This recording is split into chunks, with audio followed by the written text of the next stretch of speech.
Welcome to your teacher classes. और आज हम लोग बच्चों अध्याय 10 मानव पर्यावरण अंतःक्रिया अपना प्रदेश बिहार को पढ़ेंगे। तो चलिए आज हम लोग इस अध्याय को शुरू करते हैं।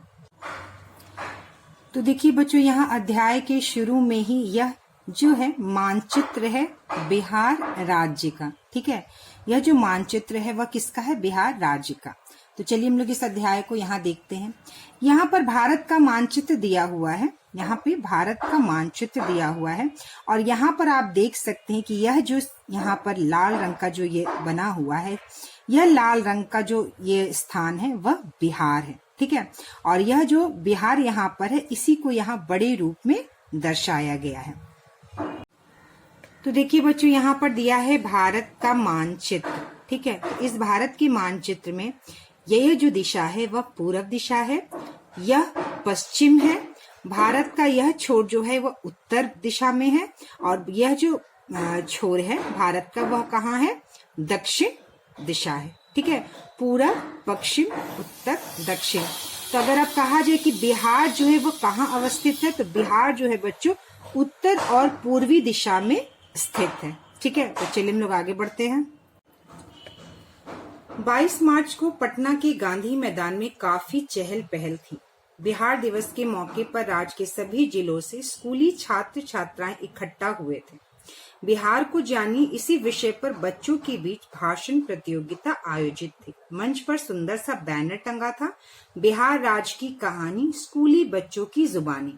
तो 22 मार्च को गांधी मैदान में बिहार दिवस मनाने के लिए सारे बच्चे जो हैं स्कूल के यानी जिला के इकट्ठा हुए थे। और किस चीज की प्रतियोगिता थी? भाषण की प्रतियोगिता। 22 मार्च को बिहार दिवस किस लिए मनाया जाता है बच्चों? क्यों मनाया जाता है? क्योंकि 22 मार्च को 19 यानी सन 1912 में 22 मार्च को ही हमारे बिहार राज्य की स्थापना हुई थी। ठीक है, तो बिहार राज्य की स्थापना दिवस के रूप में बिहार दिवस जो है हर साल 22 मार्च को मनाया जाता है।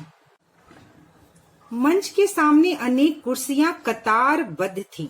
कतारबद्ध थी मतलब कुर्सियां एक साथ लाइन में, मतलब एक एक करके लाइन में लगी हुई थी, जिन पर अनेक गणमान्य व्यक्ति बैठे हुए थे। गणमान्य का अर्थ होता है बच्चों प्रतिष्ठित व्यक्ति। ठीक है, जिसे प्रतिष्ठा मिली हो, मतलब नामी और प्रतिष्ठित व्यक्ति जो है वहां बैठे हुए थे। रंग बिरंगी झंडियां आसमान में लहरा रही थी।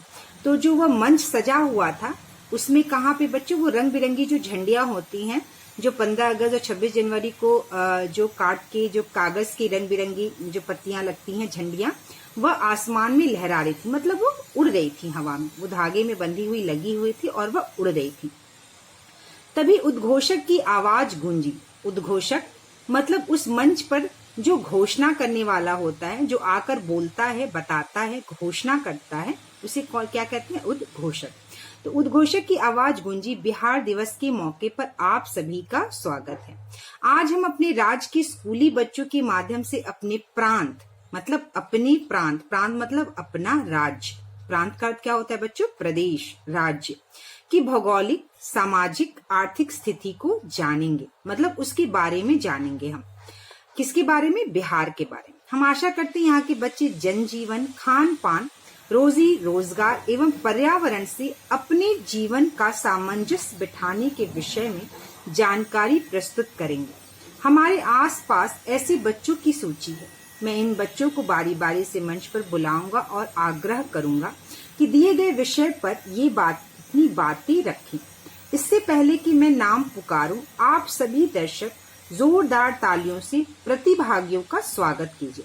प्रतिभागियों का अर्थ क्या हुआ बच्चों? कि जो भाषण प्रतियोगिता में जिन बच्चों ने भाग लिया था वह क्या है? प्रतिभागी हैं। ठीक है, तो प्रतिभागियों का स्वागत कीजिए। तो देखिए बच्चों, हम लोग का जो अध्याय का जो टॉपिक है वह क्या है? मानव पर्यावरण अंतःक्रिया। ठीक है, तो यहाँ पर अंतःक्रिया का क्या अर्थ है मैं समझाने का प्रयास करती हूँ। देखिए बच्चों, यहाँ पर दिया हुआ है कि बिहार यानी कि जिस भी विशेष स्थान पर वहां का जो जनजीवन होता है, वहां की जो जीवन होता है, वहां का जो खान पान होता है, वहां पे किस तरह का रोजगार है, और पर्यावरण से अपने जीवन का, ठीक है। तो हमारा जो पर्यावरण है, यानी कि पर्यावरण क्या है बच्चों, हमारे आसपास का जो आवरण है, ठीक है, मिट्टी, पानी, हवा, पेड़ पौधे, जीव जंतु, इन सबों को मिलाकर ही हमारा क्या बनता है बच्चों, पर्यावरण बनता है। और हमारा जैसा पर्यावरण रहता है उस हिसाब से हमारा वहां का खान पान होता है, हमारा वैसा जीवन होता है, वहां पे उस पर्यावरण के हिसाब से हमारा रोजगार भी होता है। और अपने जीवन को, मतलब मनुष्य यानी मानव अपने जीवन को पर्यावरण के साथ किस तरह से अपने अनुकूल सामंजस्य बिठाते हैं। और सामंजस्य क्या है बच्चों, बिठाने का प्रयास करते हैं।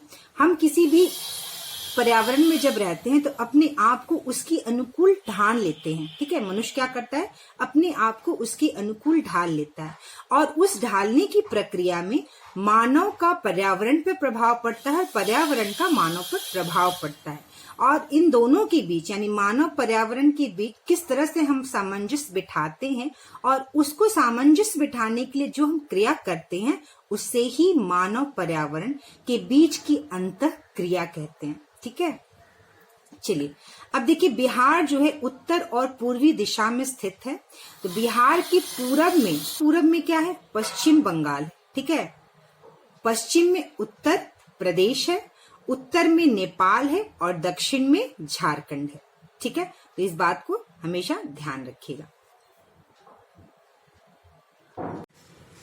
तो उद्घोषक की वाणी, ठीक है, उसने जो बोला, वाणी मतलब बोल, उद्घोषक की वाणी ने दर्शकों में उमंग एवं उत्साह भर दिया, ठीक है। मतलब कि दर्शक जो है वो काफी उमंग से भर गए, ठीक है, उनके अंदर काफी उत्साह भर गया। जोरदार तालियों से मैदान गूंज उठा, बच्चों ने जोश में किलकारियां मारी, ठीक है। किलकारियां का अर्थ होता है बच्चों, जब बच्चे खूब खुशी होते हैं, जब बहुत खुश होते हैं, और जब वो जोर से हंसते हैं, और हंसते समय जब उनकी हंसी की आवाज निकलती है तो उसे क्या कहते हैं, किलकारियां मारी, ठीक है। यानी बहुत जोर जोर से हंसने लगे और हंसने की आवाज गूंजने लगी। उद्घोषक ने खुशी और उत्साह से आवाज लगाई, मैं सबसे पहले 7वीं कक्षा की छात्रा नीलम कुमारी को मंच पर बुलाता हूं और चाहूंगा कि वे बिहार की भौगोलिक स्थिति के बारे में संक्षेप में बताएं, ठीक है। तो नीलम कुमारी स्टेज पर आती है और बिहार की भौगोलिक स्थिति के बारे में जानकारी देती है। नीलम ने पूरे आत्मविश्वास से माइक पर कहना शुरू किया, बिहार राज्य मध्य गंगा के मैदान में स्थित है, जिसके उत्तर में नेपाल हिमालय और दक्षिण में प्राय द्वीपीय पठार है।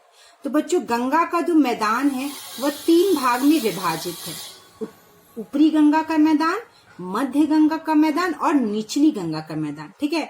और जो बिहार राज्य है वो मध्य गंगा के मैदान में स्थित है।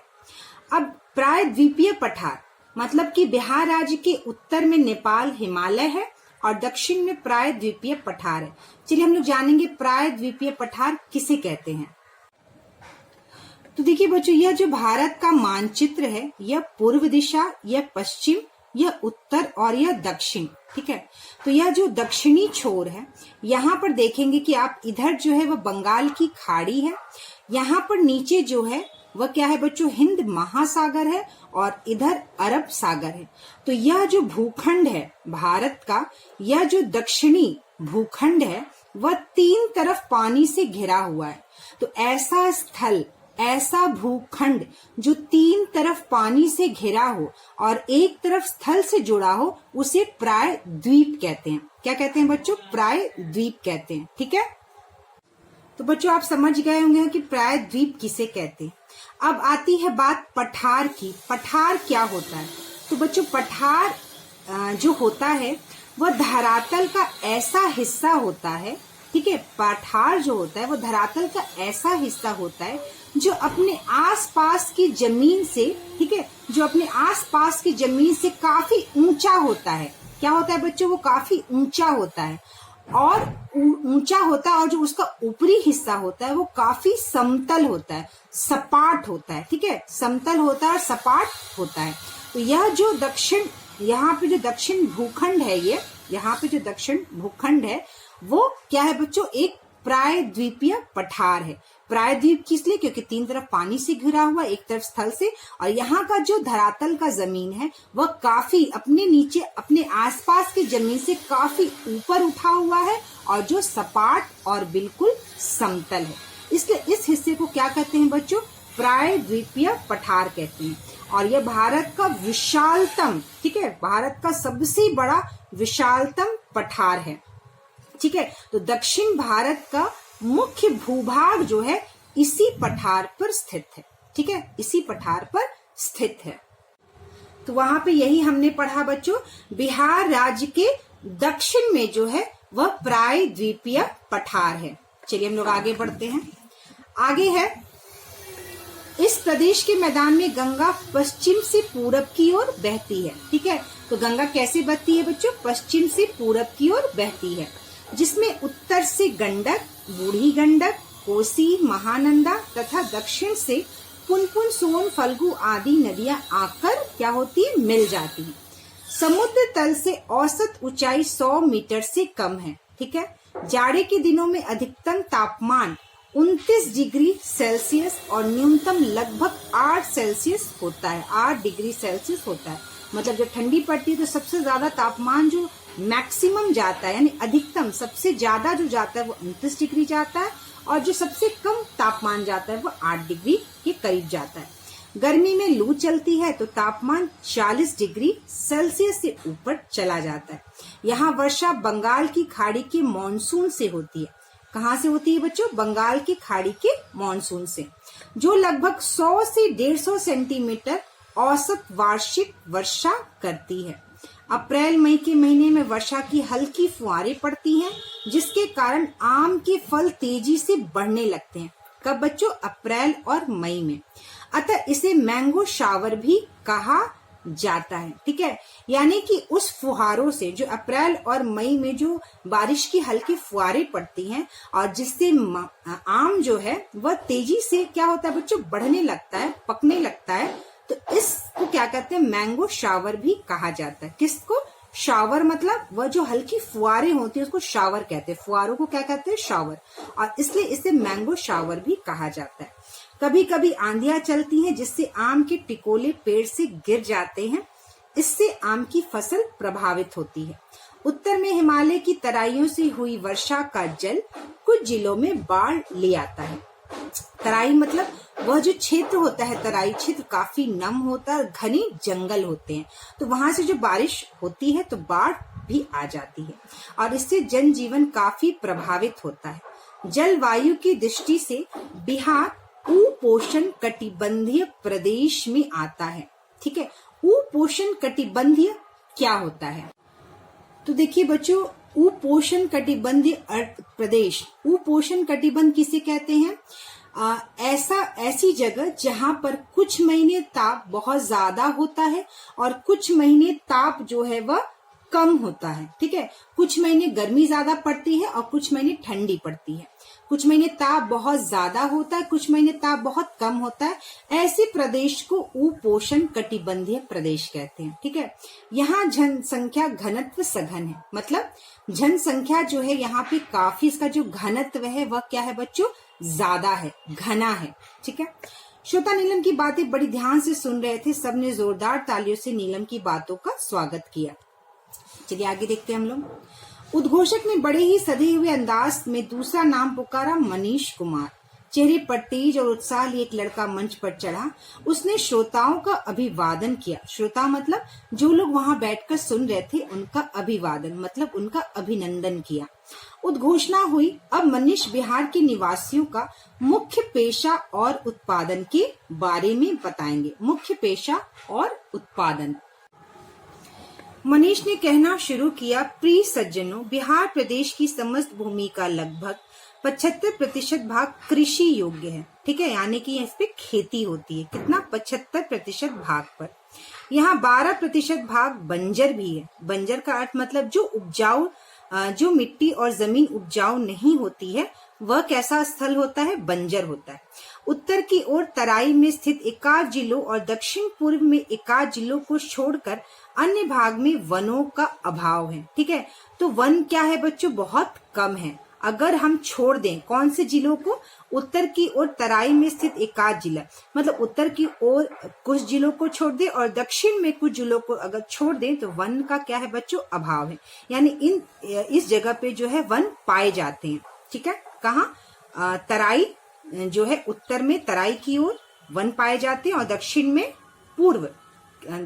पूर्व में जो जिले हैं वहां पे वन पाए जाते हैं।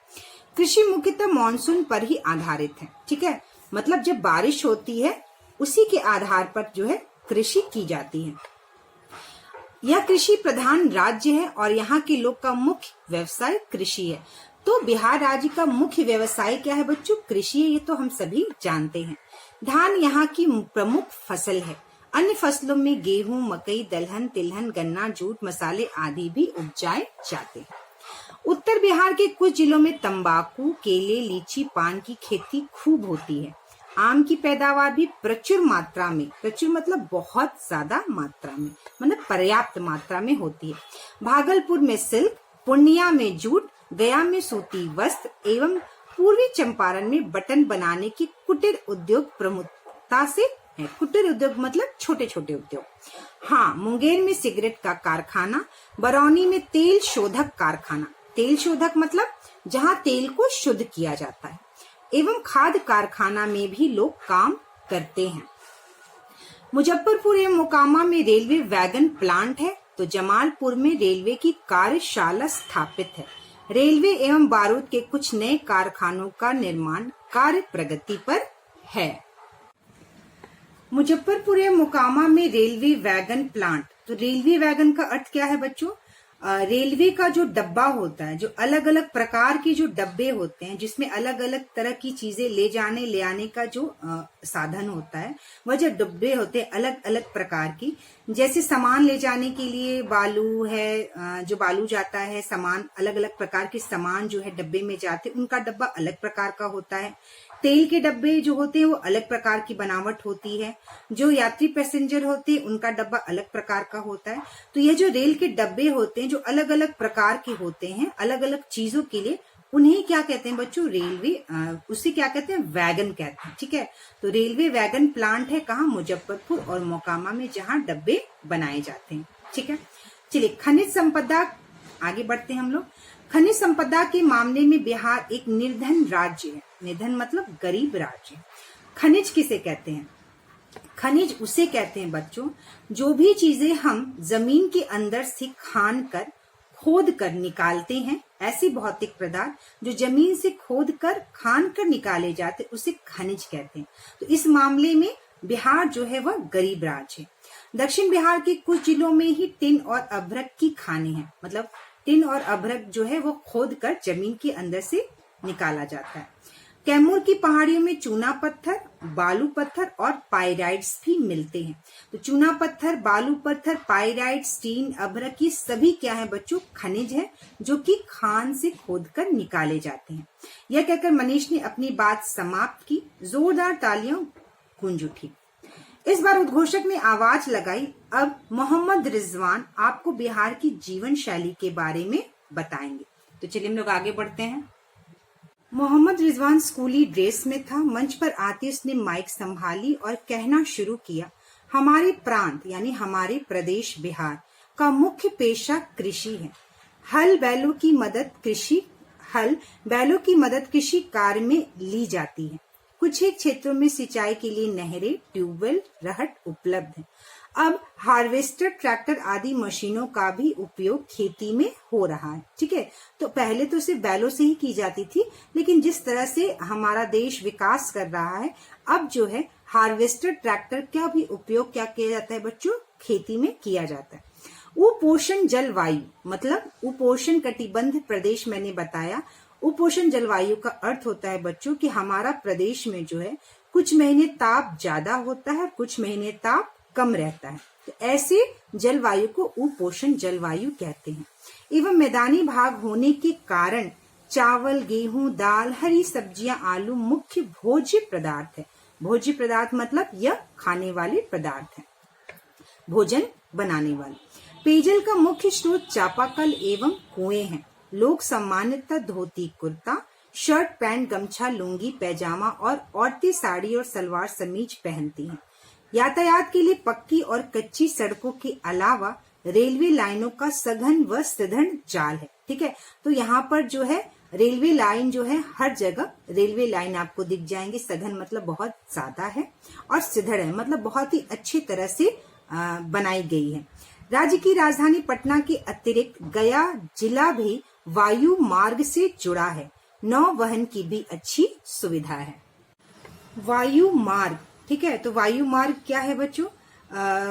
कह सकते वायु मार्ग जो है, जो रेडियो स्टेशन होती है और जो रेडियो स्टेशन को जोड़ने वाली जो रेखा होती है उसकी दाईं और बाईं ओर, यानी रेडियो स्टेशन की जो रेखा होती है उसके दाईं और बाईं ओर एक मार्ग स्थापित किया जाता है, जिससे जो विमान उड़ते हैं, ठीक है, जो एरोप्लेन होते हैं, जो विमान जो उड़ते हैं, जो अपना उड़ान पथ भरते हैं, तो उड़ान पथ से जो विमान जो है वह कैसा, ये जो रेडियो स्टेशन जो है इनके तरंग जो है वो संचारित होती है, जो विमान को उड़ने में जो है वो कांटेक्ट बनता है। ठीक है, तो विमान जो उड़ता है वो रेडियो स्टेशन की जो तरंगे होती है उनसे स्थापित किया जाता है संबंध, संचारित होता है, तरंग संचारित होता है, जिससे वायु मार्ग में जो है स्थापित किया जाता है और जिससे उड़ान पथ को सहायता मिलती है।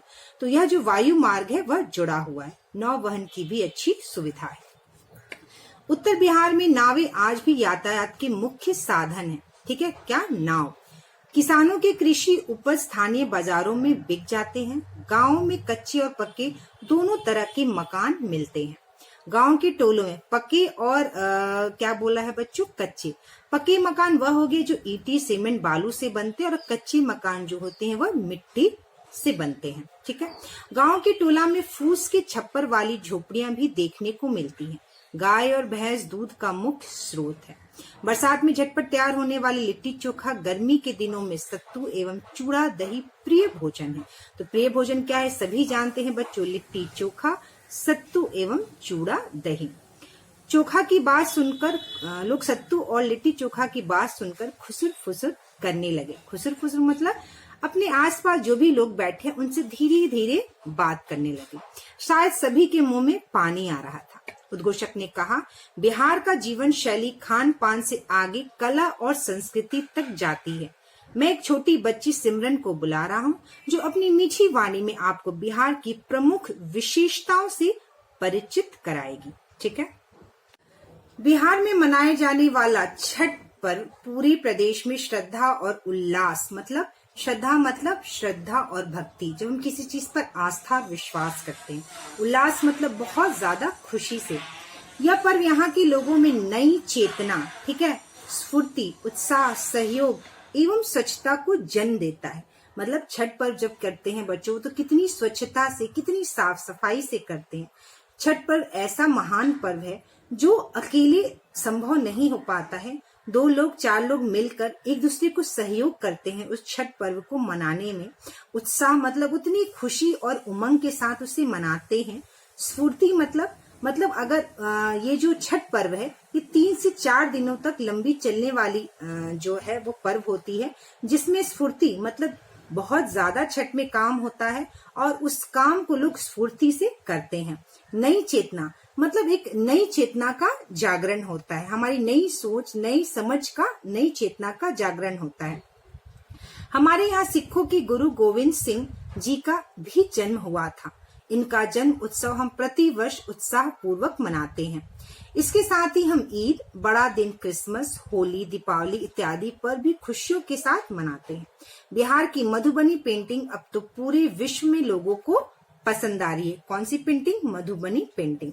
मिथिला से उभरी पेंटिंग की यह कला, जिसमें प्राकृतिक रंगों और प्रतीकों का इस्तेमाल किया जाता है, क्षेत्र विशेष के लोगों को रोजगार भी उपलब्ध करा रहा है। यहाँ के लोग धार्मिक, मिलनसार और धैर्य रखने वाले जुझारू प्रकृति के हैं। ठीक है, जुझारू प्रकृति के हैं। जुझारू का अर्थ क्या होता है बच्चों? जूझने वाला, लड़ने वाला, ठीक है, संघर्ष करने वाला। ठीक है, तो यहाँ के लोग कैसे होते हैं? संघर्ष करने वाले होते हैं। धैर्य मतलब किसी भी चीज के लिए धैर्य रखते हैं, वह संतोष करते हैं। मिलनसार मतलब एक दूसरे के साथ मिलजुल कर रहते हैं और धार्मिक मतलब धर्म से जुड़े हुए होते हैं। लीची की मिठास, लिट्टी की चटक और मधुबनी पेंटिंग का सौंदर्य लिए यह राज्य विशेषताओं से भरपूर है। मतलब यहाँ की विशेषता अगर बोली जाए, बिहार राज्य की विशेषता क्या है, तो यहाँ का खान पान में लिट्टी चोखा सत्तू बहुत ही फेमस है। यहाँ की कला की बात करें तो मधुबनी पेंटिंग, लीची भी यहाँ पाई जाती है। ठीक है, यह क्या है, बहुत ये सारी विशेषताएं हैं। छठ पर्व जो यहाँ की सबसे बड़ी विशेषता है, छठ पर्व। ठीक है, बक्सर का चौसा, बेतिया का डंका, दीघा का दूधिया, मालदा और भागलपुर का जर्दालू आम का तो कहना ही का। तो यहाँ पे बिहार राज्य में अनेक प्रकार की अपने किस्मों की आम पाई जाती हैं, जो यहाँ की विशेषता है। अक्सर बाढ़ और सुखाड़ की विभीषिका। बाढ़ मतलब बिहार में अक्सर बाढ़ भी आती है और कभी कभी सुखाड़ भी हो जाता है। सुखाड़ मतलब बाढ़ का ना आना और सब कुछ सूख जाना। विभीषिका झेलने वाले, विभीषिका मतलब डर, त्रास, भय। ठीक है, तो बाढ़ आ सकती है, सुखाड़ भी हो सकता है और इसका डर हमेशा सताता है। और इसको झेलने वाला प्रदेश हमारा बिहार के सभी लोग मेहनत और मेधा के बल पर राज्य को प्रगति के पथ पर ले जा रहे हैं। ठीक है, इसके बाद भी लोग मेहनत करते हैं और अपने राज्य को क्या कर रहे हैं बच्चों, बल पर राज्य को किस पे ले जा रहे हैं, प्रगति के रास्ते पर। ठीक है, इसे आगे बढ़ा रहे हैं। पर्यावरण की विषम परिस्थितियों का अर्थ होता है बच्चों कि विषम मतलब ऑड। ठीक है, विषम परिस्थितियों का अर्थ हो गया कि ऐसी स्थिति आ जाना अचानक। ठीक है, ऐसी असामान्य और अचानक ऐसी परिस्थिति या ऐसी स्थिति आ जाना जिस पर आपका नियंत्रण ना हो। ठीक है, तो पर्यावरण की विषम परिस्थिति ने यहाँ के निवासियों को अधिक जीवट, ठीक है, जीवट का अर्थ होता है साहसी, हिम्मती। ठीक है, अधिक जीवट, आशावादी मतलब आश को कभी भी नहीं छोड़ते, हमेशा आशा रखते हैं और जीवंत बनाया है। ठीक है, तो यहाँ के निवासियों को विषम परिस्थिति में भी यहाँ के लोगों को हमेशा आशावादी बनाए रखा है और इसे जीवंत यानी जीता जागता बनाए रखा है। अभी समय कम है, फिर कभी मौका मिलेगा तो बिहार की अन्य विशेषताओं पर भी और चर्चा करेंगे। सिमरन कितना कहते हैं, तालियों की गड़गड़ाहट गूंज उठी। गड़गड़ाहट मतलब जब वो ताली बनाने की आवाज को क्या कह रहे हैं, गड़गड़ाहट। सभी लोग बहुत खुश थे, सब बच्चे सोच रहे थे अगली बार मैं भी बिहार की विशेषताओं, जीवन शैली पर जरूर चर्चा करूंगा। अंत में आयोजन समिति के अध्यक्ष महोदय ने कहा, आप भी बिहार की जीवन शैली व लोक परंपराओं के बारे में अधिक से अधिक जानकारी इकट्ठा कीजिए। हम विभिन्न स्तरों पर पुनः बिहार गौरव गोष्ठियों मतलब मीटिंग, गोष्ठी मतलब मीटिंग का आयोजन कर अपनी गौरवशाली परंपराओं से लोगों को परिचय कराएंगे। ठीक है, तो हमारे जो बिहार प्रदेश की परंपरा है, हमारे जो राज्य की परंपरा है गौरवशाली, जिससे हमें गौरव होता है, लोगों को क्या करेंगे बच्चों, परिचित कराएंगे। मैं आए हुए लोगों को साधुवाद देता हूँ और सभी की समृद्धि की कामना करता हूँ। जय गंगा मैया, जय बिहार, जय भारत। तो उन्होंने सभी लोगों का साधुवाद देता हूँ मतलब सबका उन्होंने क्या कहा, आभार व्यक्त किया। ठीक है, उन्हें धन्यवाद व्यक्त किया और सबकी समृद्धि मतलब सबको संपन्न रहे, सब लोग आगे बढ़े, सब लोग समृद्ध बने, इसकी कामना की और अंत में जय गंगा मैया, जय बिहार, जय भारत का नारा लगाते हुए अपनी वाणी को विराम दिया। तो यह हमारा अध्याय खत्म हुआ। हमने बिहार के बारे में जाना, बिहार की जीवन शैली, उसका खान पान, यहाँ का रोजगार, यहाँ का व्यवसाय, यहाँ की विशेषताओं के बारे में जाना। अब नेक्स्ट वीडियो क्लास में बच्चों हम लोग इसका प्रश्न उत्तर करेंगे।